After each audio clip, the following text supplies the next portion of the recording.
I mean, Apple as a company fundamentally does not respect video games. That actually, I think, goes all the way back to like I think this is a generational issue with Apple, in that Steve Jobs also did not respect or care for video games, yet positions Apple as a art first company that like deeply respects movies, books, music, like so much of I think what Apple like what was the famous like Jobs were like we're at the intersection of like liberal arts and technology. And like part Hmm. of what is in that pitch is like, well, technology can service art and creativity and help you unlock your potential to make things, and then creates platforms like iTunes, like to try and address people want to play music. Like we'll make a great player for it and a platform where people can hopefully make money during an era of the music business in which things like Napster and others were sort of like eating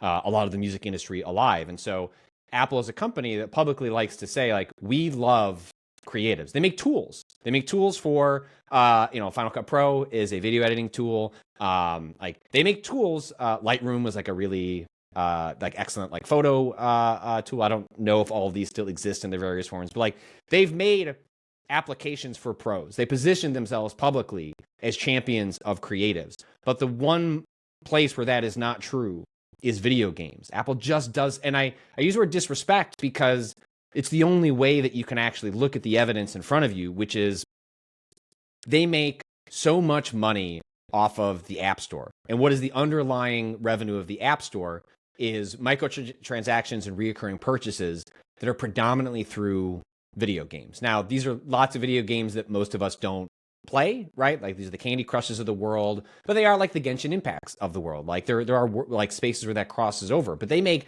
an enormous amount of money out of video games. They also love to leverage the popularity of video games to make them seem like they care about video games. Like they most recently with like new like chipsets, they announced like, hey, Assassin's Creed and Resident Evil or Cyberpunk is actually I think launching this week on for like Apple Silicon Max, and like, hey, no, like we care about games. Like, well, no, you'll leverage the popularity of games Hmm. in the culture to make it seem like you understand games. You'll take the money of people who play games because you know that it's popular on your platforms, but you actually fundamentally do not understand.